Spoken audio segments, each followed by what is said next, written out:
there is a lie that everyone believes. It is a comforting lie. The lie is called the cloud.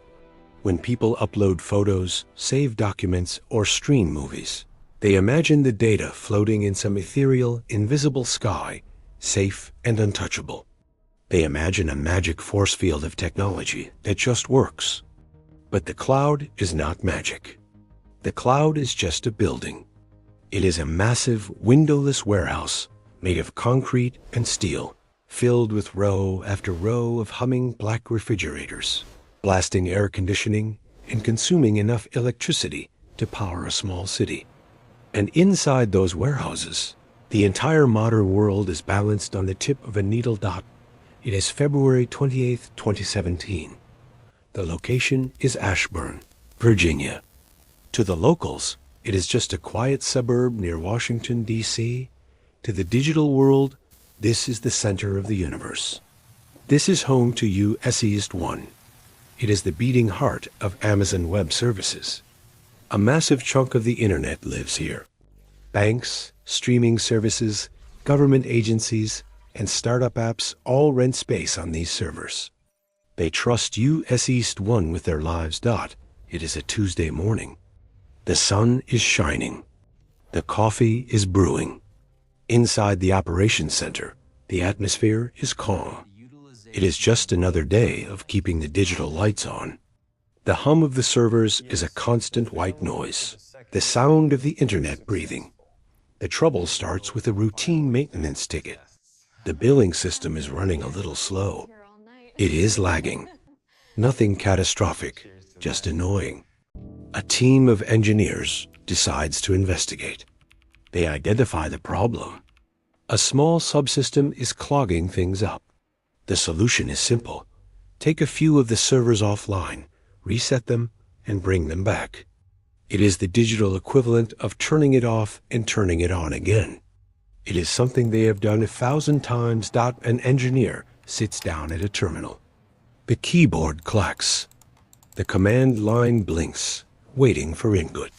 The engineer intends to remove a small number of servers from the pool. Just a handful. It is a precise surgical strike, but the finger slips. Perhaps the coffee hadn't kicked in yet. Perhaps there was a distraction. Or perhaps it was just the law of averages catching up with human fallibility. The engineer types the command, but the input is wrong. The number entered is too high. The enter key is pressed. In that split second, the command races to the fiber optic cables. It doesn't ask for confirmation. It doesn't say, "Are you sure?" It just obeys. The command tells the system to remove the servers. But because of the typo, it doesn't just remove the billing servers. It removes the foundational servers. It wipes out the index. It kills the gossip protocol. In the world of servers, machines need to talk to each other to know who is alive and who is dead. They constantly whisper back and forth. "I am here. Are you there?" This is the gossip protocol. The command accidentally tells the main servers to stop listening. Silence. The silence isn't audible in the room. The fans are still spinning. The lights are still blinking green. But digitally, a black hole has just opened up in Virginia. The first sign of trouble is on the dashboard. The engineer looks at the screen. It freezes. Usually, when something goes wrong, an alarm blares or a red light flashes.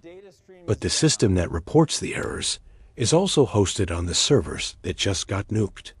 The dashboard can't say it is broken because the voice it uses to speak is gone. Then, the phone calls start. Across the country, chaos begins to bloom. It starts small. A frantic project manager in New York can't access Trello. A startup team in San Francisco sees their Slack go dead. They assume it is their own Wi-Fi. They toggle the router. They yell at the intern, but the Wi-Fi is fine. Then the big dominoes fall. Quora goes dark. Business Insider vanishes. Coursera stops loading. The SEC, the government body that regulates. Wall Street sees parts of its system stutter. People try to check, is it down right now? A website dedicated to telling people if other websites are broken. But the irony is cruel. Is it down right now is hosted on UC1. The site that tells you if the internet is broken is itself broken. Panic spreads to the physical world. This is where the fragility of the Internet of Things becomes a nightmare. People standing outside their front doors find themselves locked out. Their smart locks, which rely on the cloud to verify digital keys, are now just expensive bricks. They are homeless in their own driveways. Inside houses, smart light bulbs stop responding. Thermostats can't be adjusted. The modern home has turned into a dumb box dot back in the operations center in Virginia. The mood shifts from confusion to horror. The engineering team realizes the mistake. They see the typo. They realize they haven't just turned off the billing system. They have effectively decapitated the largest cloud provider on Earth. They rush to reverse the command. Just turn it back on, someone thinks. But it is not that simple. These servers are not like a laptop. You don't just press a power button. These systems are massive, complex beasts. They haven't been fully rebooted in years. They were designed to never turn off. When the system was forced offline by the typo, it went cold. Now, they have to cold boot the entire index subsystem dot. It is like trying to start a car that has been sitting in a frozen garage for a decade. The engine cranks, but it doesn't catch. The team initiates the restart sequence. They stare at the progress bars. The progress bars move with agonizing slowness. Every minute that ticks by is costing the global economy millions of dollars. CEOs are screaming at CTOs. CTOs are screaming at the empty air. And the engineer who typed the wrong number is likely sitting in a chair, staring at the floor, wishing for the earth to open up and swallow them whole. The internet is not a cloud. It is a dependency tree. And that tree is rotting dot. As the restart crawls along, the world gets a lesson in centralization. Everyone thought the internet was a decentralized web, a net that couldn't be broken by cutting one string. But capitalism favors efficiency. It is cheaper for everyone to use the same provider.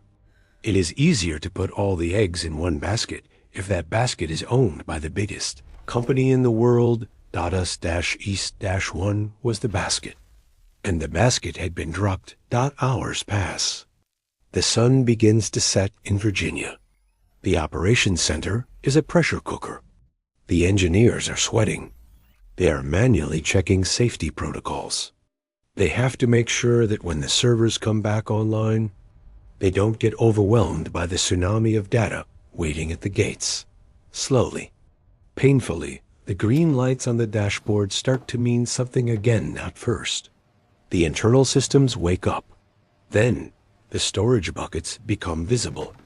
The gossip protocol starts whispering again. I am here.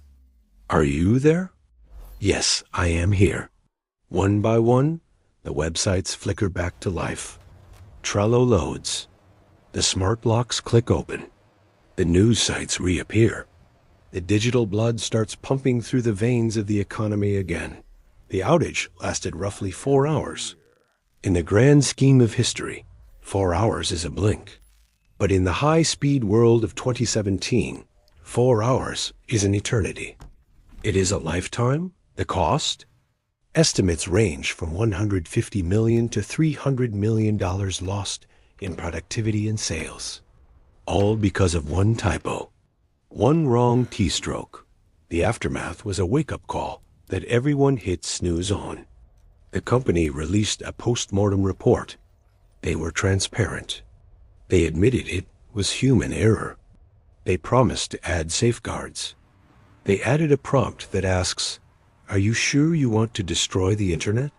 before allowing a command to run dot. But the core problem remains.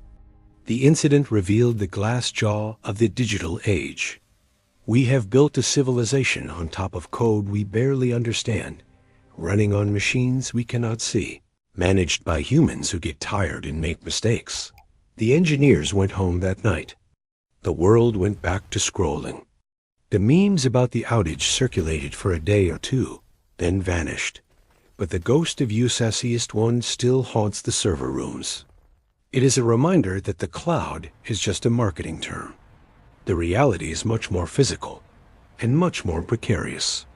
The reality is that the entire modern lifestyle, the banking, the communication, the entertainment, the security, relies on a chain of trust. And that chain is only as strong as the person typing the command line on a Tuesday morning in Virginia. It makes one wonder what else is one typo away from destruction. The financial grid? The power supply? The traffic control systems? We walk through the digital world with confidence, assuming the ground is solid. But stories like this remind us that we are actually walking on a tightrope, and the person holding the other end of the rope might just have slippery fingers. The screens are on now.